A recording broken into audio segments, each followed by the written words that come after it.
Hemos sido testigos en las últimas décadas de notables transformaciones en la representación gráfica de la arquitectura, impulsadas sobre todo por la informática y sus aplicaciones específicas en el ámbito arquitectónico. Hemos visto cómo, en pocos años, aquellos primeros programas de CAD evolucionaron hacia el concepto BIM y ahora están sufriendo otra vez una transformación con la llegada de la inteligencia artificial. Pero en lo que respecta al dibujo a mano alzada, desde finales del siglo XX, nada parecía haber cambiado para el arquitecto. El lápiz o el rotulador seguían manteniendo un lugar de privilegio en el tablero para dialogar con el papel, para tener ideas, para pensar.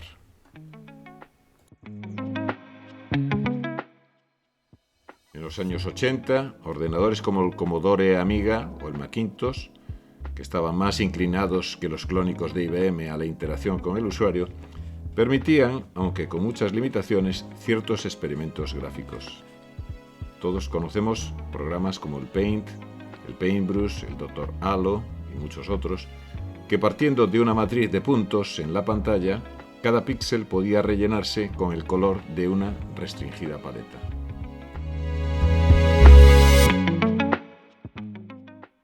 Por el camino quedarían historias como la del Newton, un aparato diseñado en el año 86, que pretendía cambiar la manera de interactuar con el ordenador. En vez de hacerlo a través de un teclado y el ratón, lo hacía por medio de una pantalla táctil.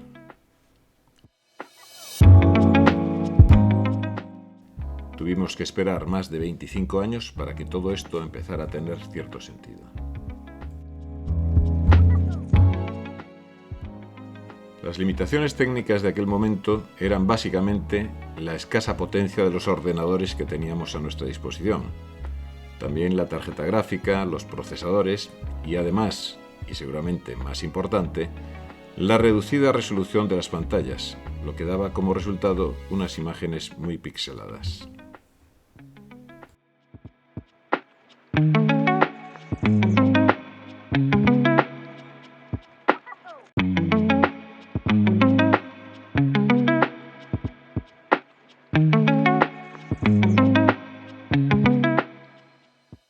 Por último, es importante hacer constar que utilizábamos dispositivos inadecuados, ya que solíamos dibujar muchas veces con el propio ratón, que a veces era de bola y se ensuciaba y producía saltos en los movimientos y en los trazos, y muchas veces, en el mejor de los casos, lo que utilizábamos era el cursor de las tabletas digitalizadoras.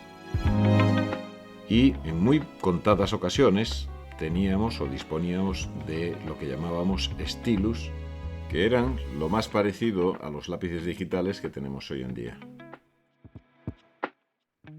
La falta de precisión y sobre todo el hecho de dibujar con una mano que movía el ratón mientras los ojos seguían el resultado en la pantalla no era intuitivo, sino muy incómodo.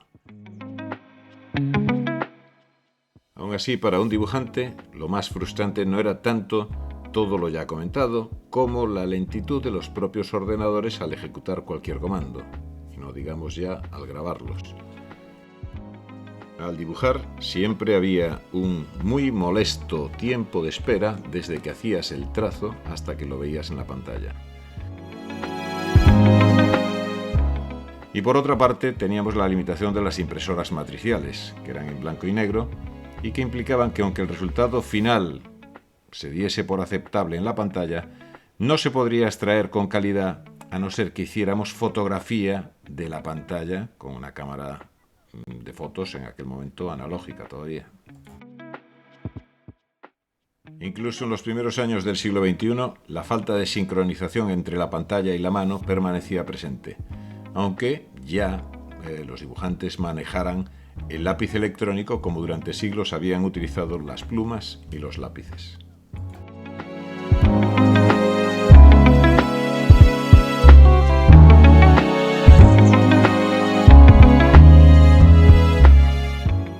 En enero del 2010, Apple presenta una pequeña máquina que en muy poco tiempo iba a ser revolucionaria y aceptada por todo el mundo. Se trataba del primer iPad.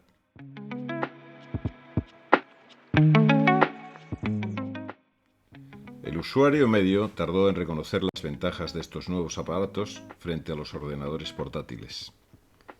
A muchos les resultaba más incómodo debido a la falta de un teclado físico.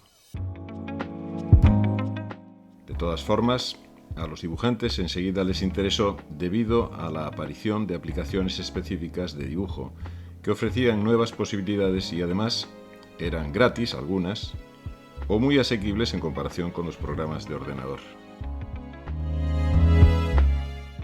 Los resultados no se hicieron esperar.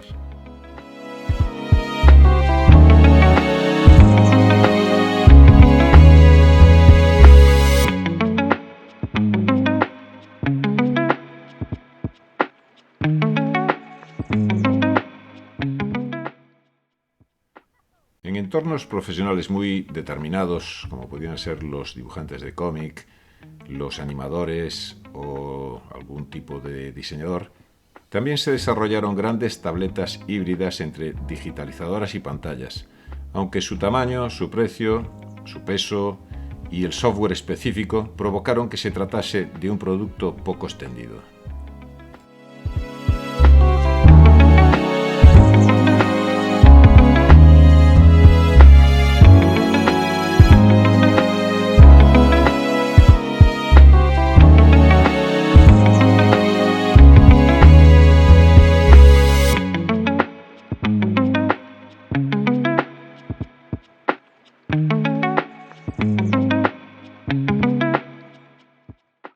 Como ya hemos dicho, los lápices ópticos, denominados genéricamente en el mundo sajón como los stylus, se diseñaron para señalar y puntear sobre las pantallas, pero también para introducir textos escritos a mano.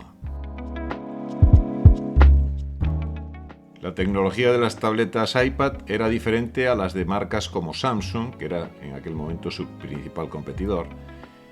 Y en las primeras, en los iPads, los lápices ópticos se comportaban como un dedo humano, transmitiendo electricidad estática a una pantalla receptora que interpretaba sus movimientos. De hecho, los punteros hasta ese momento eran como semiesferas de goma que contactaban con la pantalla, a diferencia de otras marcas que tenían unos punteros más finos.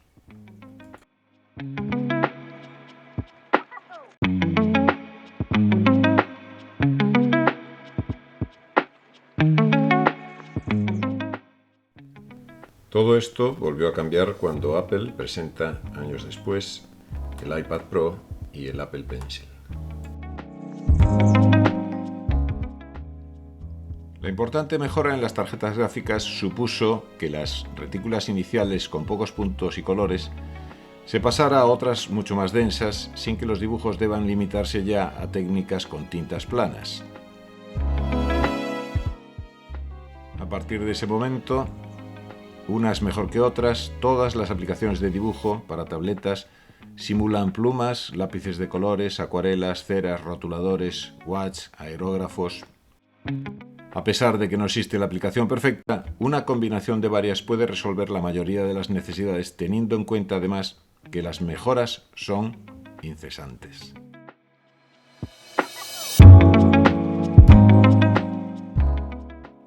El pintor británico David Hockney, que ha experimentado con múltiples técnicas en su obra, organizó en el año 2012 una exposición en la que 51 dibujos estaban realizados con iPad y eran los protagonistas de la exposición.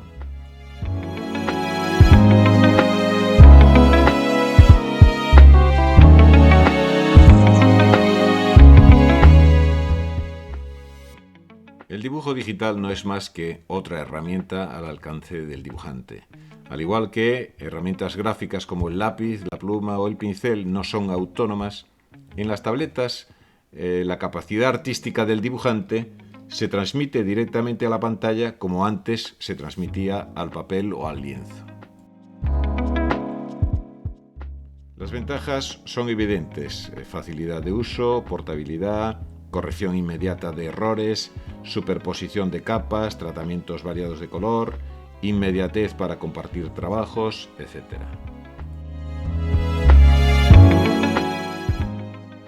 Esto que hemos comentado de la corrección inmediata de errores es algo que marca la diferencia totalmente. O sea, en el dibujo analógico, en muchas ocasiones, acuarelas, dibujo a tinta, es imposible volver atrás una vez cometido un error, pero en el dibujo digital siempre tendremos la posibilidad de volver a donde estábamos antes de equivocarnos.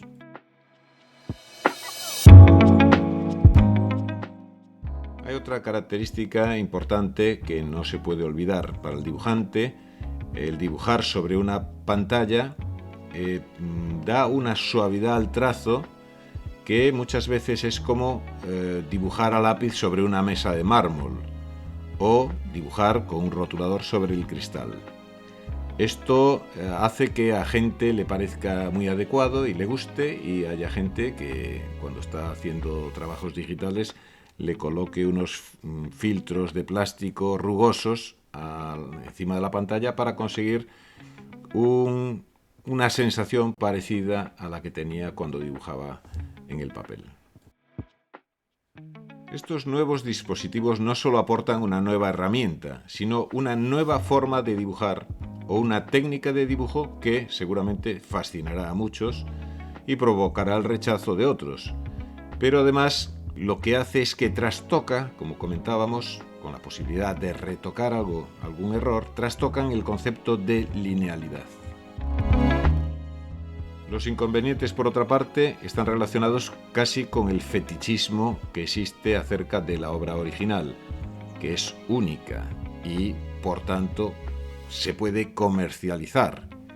Al igual que en el libro electrónico hay mucha gente que no le gusta, que añora el tacto del papel, el olor, la portada, y en cambio hay gente que dice que no podría leer de otra manera porque pesa poco, porque lleva siempre el libro consigo. Cualquiera que haya utilizado un libro electrónico deberá admitir que cuando te sumerges en la lectura, olvidas por completo si estás leyendo en un libro analógico o digital. Y además, por supuesto, ambos son compatibles. Después de todo, lo importante es la lectura, lo que lees.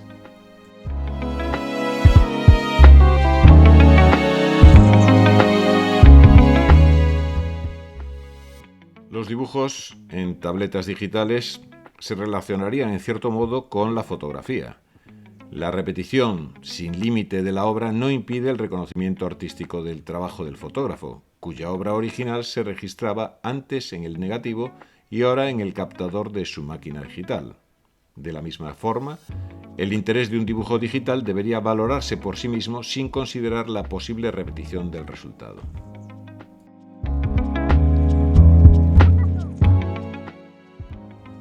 En un vídeo posterior analizaremos exactamente las pegas, los inconvenientes, incluso las trampas que pueden hacerse con el dibujo digital y cosas muchas veces que no tienen sentido, pero lo dejamos para el siguiente vídeo.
tanto, los arquitectos y otros artistas disponen ahora de una nueva herramienta gráfica muy potente.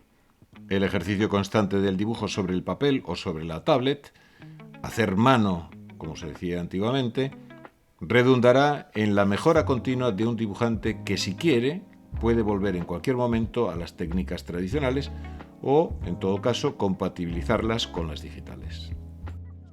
Como ya hicimos hincapié en otro vídeo, es palpable y preocupante que el aprendizaje del dibujo a mano alzada en nuestras escuelas de arquitectura parezca interesar cada vez menos a los estudiantes, que se sienten más atraídos por tecnologías propias de su generación que, en muchos casos, generan actitudes pasivas con respecto a elementos analógicos como puede ser el dibujo a mano alzada.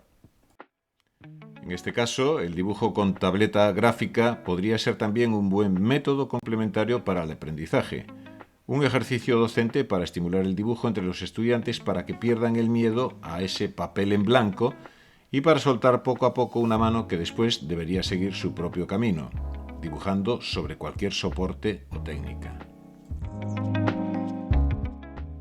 Para acabar este vídeo, citaremos a Umberto Eco, que ya en 1986 dijo que el ordenador no era una máquina inteligente que ayudaba a gente estúpida, sino que de hecho era una estúpida máquina que funcionaba solo en manos de gente inteligente.